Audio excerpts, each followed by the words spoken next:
My name is Sue Crane, and I graduated from Rhinebeck Central School in 1958. Both my mother and father's family have been in the area many, many generations. My father's family going back to 1620 something. And I don't know how long my mother's family were in Red Hook, but I know that her grandparents lived in the village of Red Hook, so numbers of generations in both cases, yeah. Most of my friends, some of whom still live here, agree that we had an idyllic childhood. It was not very well populated. The town itself was quite rural, and until IBM moved into the Kingston area, it was still a very, very rural town with most of the population within the village of Red Hook. And I had childhood friends who are still here today, Tibby Close being one of them. And we went to kindergarten together and went all through school together.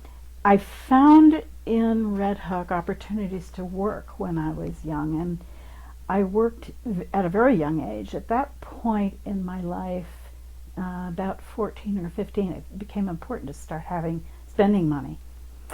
And particularly movies, which you will be interested to know, were 25 cents a ticket.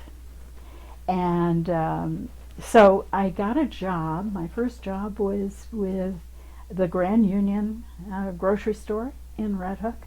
I was a cashier, and I enjoyed it. There were lots of people coming and going, and I had a lot of fun doing that. And I worked there until I graduated from high school. And I also got a job at the same time on Saturday mornings with a local dentist, and I became his dental assistant. And that proved very useful later on because I could look for a job with that qualification. So I have very strong opinions about work.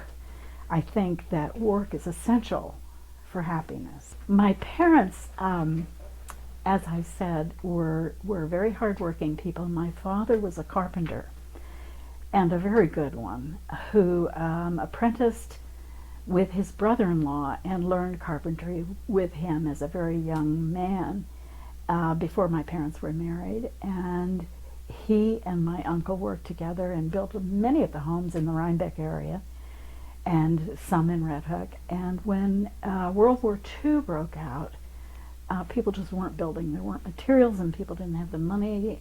Everything kind of came to a standstill in terms of that. But IBM moved into Poughkeepsie, and they were developing materials there and had a large plant that became a huge economic engine for the Hudson Valley. And my father began working there and never did go back to independent carpentry as his vocation. He stayed on there and worked there probably over 30 years before he retired.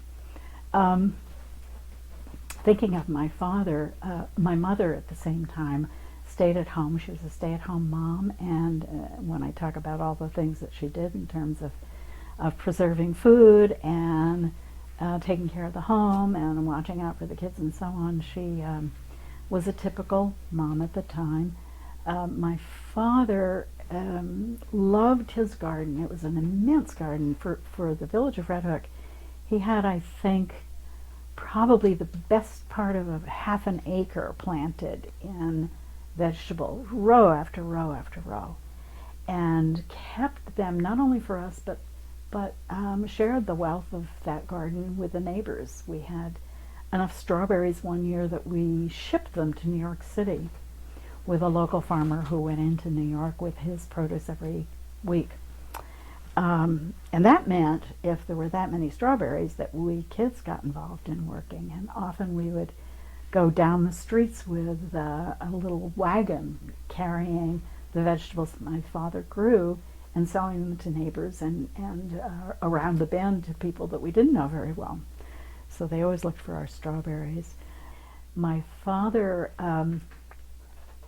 in addition to being a gardener, was an outdoorsman and loved to hunt rabbits and squirrels and I don't know what all, deer. He loved to fish, and consequently many of the vacations we took were somewhere near a lake or streams where he could fish. And ironically, he went off after he had retired, a few months after he had retired from IBM. He went off on the first day of April fishing and didn't come home for lunch, which was very unusual. And my mother called me where I was working at the time and asked me if I would come help her look for him. She just didn't like it. It wasn't what he would normally do. And what happened actually was my brother and I and my husband went to look for him and found him dead in a stream where he had been fishing. The shock of that was murder. It was brutal.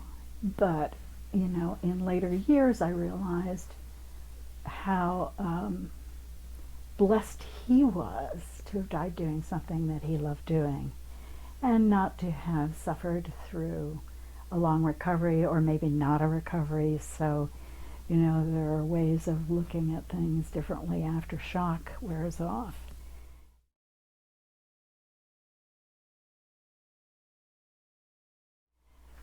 So somewhere in the mid-high school era, somewhere around when I was a sophomore, I guess I would say, I began worrying about what was I going to do after high school, and I decided that I would go to nursing school. And I applied to several and was accepted at the one I really most wanted to go to, which was Albany Medical Center. And the reason that I wanted to be there was it was in a fairly small city, and near enough home that it wouldn't be inconvenient for me to get home, and it had a very good reputation. And always the money. I was paid for the amount of work that I did. Nursing students were assigned work on the floors of the patient care and were paid for the time spent with the patients. So that was cool. I had a little income coming in while I was there. And I never wanted to be anything else. I wanted to be a nurse. I was going to have the white cap, and that was going to be my life. And just because things did not turn out that way, I like to tell this to young people, to be flexible and to have confidence that there's never any one thing that will make you happy. That, you know, there are so many opportunities. And if we become focused on only one thing, sometimes the disappointment can be devastating. And that happened to me. I was in nursing school maybe 4 months or so when I realized through this work on the floor with patients that it was very painful work, not in the sense that the work was too hard, and it was hard work, but in the sense that it was a very emotional job, that there were people all around me suffering. And at that time, I don't know how nursing schools are run now or classes for nurses are done, but at that time we had classes something like 3.5 days a week and then a day on the floor working with patients. And it was quite a shock the first day I went on the ward to be assigned to patients, to have someone calling, "Nurse, nurse!" And I thought, oh, she means me, you know. And I, at first, found it to be very easy and very agreeable. And then, excuse me, as I got more and more seriously ill patients, I found that very hard. I can recall one woman who was dying of cancer, and I was to give her bed baths and make her comfortable and change her bed and all the things that nurses do, and she cried the whole time. And by the end of the first hour, I was beside myself. I was crying. And I found that was happening to me more and more, that I was looking at the patients as if they were almost family, you know, and it bothered me terribly that there was so much suffering, and I couldn't seem to get past that. maybe this wasn't quite right for me. So I came home and talked to my mom about it, and she agreed. She did not like that idea at all, that I was so unhappy with the actual physical care business, because that's what it was aiming for eventually. In hindsight, I always thought if I could get to surgery where the people weren't awake, I would probably be a very good nurse. But unfortunately, I had to get through all the rest of it first. So my mother and I talked it over, and I struggled with it for a few more weeks, and finally I decided this just isn't for me. There's got to be something else. And I came home, and I was truly, truly miserable. I was depressed and disappointed in myself, and it was a very hard time, fortunately for me. The president of Bard College at the time, whose name was Reamer Klein, invited young, or anyone for that matter, not necessarily young, students to come in to think about becoming part of the Bard class experience. And I did that. The cost was very nominal, and I enjoyed every second of it, and I went full time. And things were going along swimmingly. I finished my junior year, and I was moving into my senior project and finishing my senior year, when in September of my senior year, my mother-in-law had a massive stroke. And her husband, who was wheelchair bound, came to live with us. And I had just started my senior year, and I thought, I have two children who are, I think they were 10 and 13 or 14 at the time. I've got a house to take care of, a husband, and now I have a wheelchair-bound older person in the house. I don't think I can do this. So I went to see my faculty advisor, and my faculty advisor was a wonderful guy who was not rattled the least by my saying what I just told you, that I have a burden here that's going to be overwhelming. I just don't see how I can continue as a full-time student, or maybe a student at all. And he said, I see. I said, I think I'm going to have to leave. And he said, what difference in all of that would your leaving make? How would your leaving make any difference in all of that? And that, for me, was a life-changing question.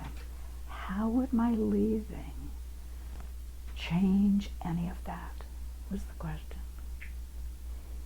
And I so often, through my life, have remembered that, that question, which was just such a short probing on his part. There was no judgment about it. It was just, how do you really, how would that change anything? And I think it's worthwhile to ask ourselves when we make decisions whether the decision will change anything that's made you unhappy or not. So that was very important to me, and as it turned out, I answered the question, nothing. It's not going to make any difference in any of that. That's still all going to be there. And he let me decide whether I would continue, which I did. And I, as you can see, was forever grateful for him for asking that question. How would your leaving change any of that? So as you go through life, challenged by a variety of things, sometimes that's an important question to ask yourself. Will it really make a difference if I do this or do that? Or will we just go on the same? When I finished at Bard and began looking for work, it happened that they were looking for someone to coordinate programs for the local people as well as the Bard campus. And so I was hired to do that and write the newsletter and to develop some summer programs and the various things that were all very interesting. And I was good at administration, so that worked out very well for me. And I was there for the better part of 6 years. And when I left there, I was looking for something else. But in the meantime, I developed advertising and marketing materials for small businesses. And I did that for a while and had a good time. The only thing was, it was lonely to work for yourself at home alone. I found over a period of time, a year or two, it was a lonely way to spend time. I really liked being with people. And as it turned out, I was hired as a consultant for Northern Dutchess Hospital, where I met the medical community and got involved. I was asked to be on the board there of trustees and served on the board for the better part of 22 years, I think it was. And I administered a program called Project Elder Care, which was looking at the needs of elderly people in a rural area. And we had a New York State grant, and I got to know many of the people who work at the hospital, and we developed a very, very interesting report back to New York State on the situation of people who are older living in a rural area, which is they were looking for that information and some insights. While I was there, a job opening occurred in American Heart Association, which was a county-wide position for executive director, and I was hired to do that. So that too was a lot of administration. There were 7 employees that I was responsible for, and something like 2,400 volunteers who got involved in fundraising, program delivery, and educational programs. So that was fun, and I fully retired actually from there, never intending to work again full time. And within a few years, someone asked me if I'd ever thought about running for office, and I had indeed not. And so I thought about it, and I thought, well, you know, I could probably do that. It didn't seem that hard. So I did. I ran for town board, and lo and behold, I won a town board seat, which I was reelected to twice more. And in the 10th year, I was asked to run for town supervisor, which I did. And that was a whole different kettle of fish. The role of town supervisor is one of a lot of responsibility and a lot of budget development and a lot of oversight of the town's business in general, zoning and planning and dog catching and assessment of properties and so on. It has a lot of facets, and I developed a number of very good friends there, and I worked in that position for two full 4-year terms when I retired. Finally, really retired.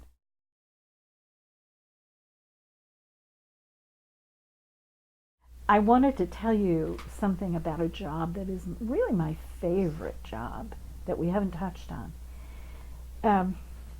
When my children were teenagers, my daughter became involved in 4-H and raised sheep. And subsequently, we had the opportunity to buy a farm in Tivoli,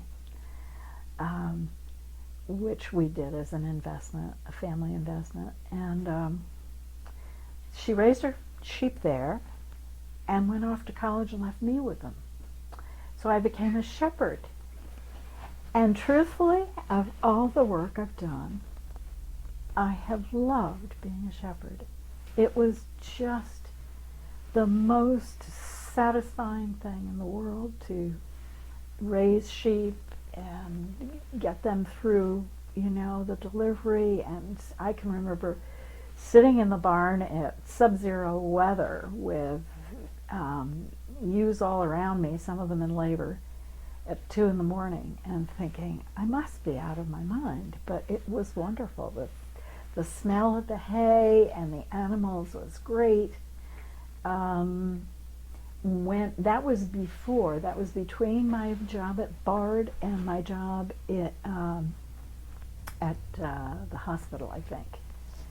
And it became apparent that I couldn't work full time and do all this shepherding. So, and my daughter by that time had moved on, and clearly that was not going to be in her resume either anymore. So we sold all the sheep, but it was a great, great job. I loved doing that. Well, I think it's really important to do these little vignettes with people who, of every walk of life, who have lived here a long time or maybe not such a long time. It's always fun for me to meet new people and realize the depth and breadth of their experience. As you get to know people, everybody has a story, everybody has a fascinating life.